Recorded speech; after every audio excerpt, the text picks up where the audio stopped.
Hi ఫదుస్. Sarangapani Jathakam movie review చెప్తున్నాను. Sarangapani Jathakam movie title బట్టే మనకు అర్థమవుతుంది ఇది entertainment movie. Sarangapani Jathakam movie first నుంచి లాస్ట్ దాకా ఫుల్ కామెడీ ఎంటర్టైన్మెంట్ ఉంటుంది. ప్రతి డైలాగ్ మనం అబ్జర్వ్ చేస్తే ప్రతి సీన్లో మనకి ఫన్ అయితే క్రియేట్ అవుతుంది. అక్కడక్కడ కొంచెం ల్యాగ్స్ ఉన్నాయి.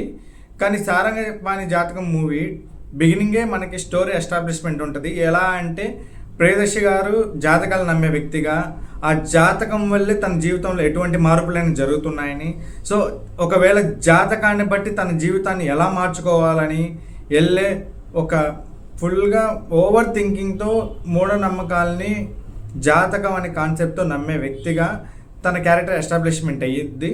అక్కడి నుంచి మూవీ బిగిన్ అవుద్ది. తనకి తన ఫాదర్కి ఆ ఎస్టాబ్లిష్మెంట్ చేసే సీన్ నుంచి స్టార్ట్ అయ్యాక ఆ మూవీ రన్ అవుద్ది. తర్వాత హీరోయిన్ ట్రాక్, కామెడీ అన్నీ ఉంటాయి.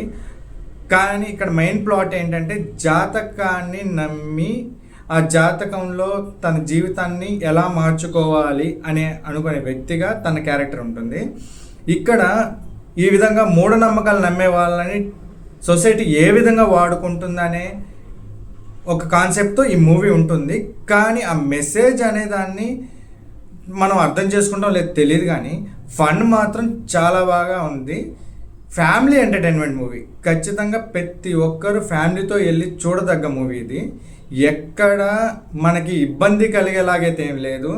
అయినా ఇప్పుడు ప్రతి సినిమా మనం ముందే అర్థం చేసుకోవాలి. ఈ సారంగపాణి జాతకం అనేది ఒక టైటిల్లోనే మనకు అర్థమవుతుంది. ఆ పోస్టర్స్, ట్రైలర్స్ బట్టి మనకు అర్థమవుతుంది ఇది కామెడీ ఎంటర్టైన్మెంట్ మూవీ. దీంట్లో మనం ట్విస్ట్లు కానీ ఏదైనా పెద్ద పెద్ద ఫైట్లు లేదా మంచి మెలోడీ సాంగ్స్ ఇలాంటివి మనం కానీ ఎక్స్పెక్ట్ చేస్తే ఏముండదు. మనం ఫన్ ఎంటర్టైన్మెంట్ కోసం వెళ్ళే పని అయితే మంచి ఎంటర్టైన్మెంట్ మూవీ. బిగినింగ్ నుంచి ఎండింగ్ వరకు ఎంటర్టైన్మెంట్ అయితే ఎక్కడ మిస్ అవ్వదు. అష్టాచెమ్మ డైరెక్టర్ మోహన్ కృష్ణ ఇంద్రగంటి గారు ఆయన స్టైల్ని అప్డేట్ చేస్తూ తీసిన మూవీ ఇది. ఆయన మార్క్ ఎక్కడ పోలేదు. ఆయన క్యారెక్టర్స్ని ఎలా ఎస్టాబ్లిష్ చేస్తారో ఆ విధంగానే ఉంది. ఒక ఫాదర్ క్యారెక్టర్ ఎలా ఉంటుంది, మదర్ క్యారెక్టర్ ఎలా ఉంటుంది, నైబర్స్ క్యారెక్టర్ ఎలా ఉంటుంది, ఫ్రెండ్ క్యారెక్టర్ ఎలా ఉంటుంది, అలానే ప్రతి ఒక్క క్యారెక్టర్ని ఆయన స్టైల్లోనే ఎస్టాబ్లిష్ చేశారు. అప్పుడు క్యారెక్టర్స్కి ఇప్పుడు క్యారెక్టర్స్కి కొంచెం అప్డేట్ చేశారు అంతే.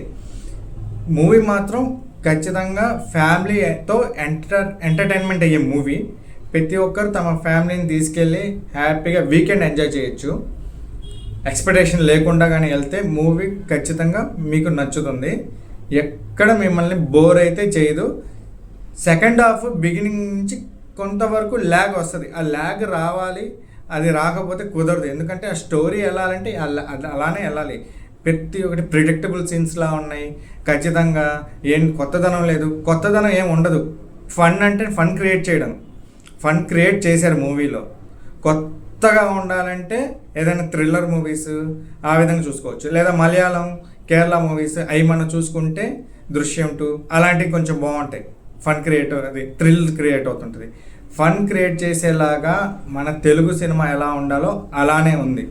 ఖచ్చితంగా ఇది మంచి కామెడీ ఎంటర్టైన్మెంట్ మూవీ. చూడొచ్చు, మీకు కూడా నచ్చుద్ది. మీకు ఒకరికి ఒక విధంగా నచ్చొచ్చు. నాకైతే ఈ మూవీ నచ్చింది. Thank you.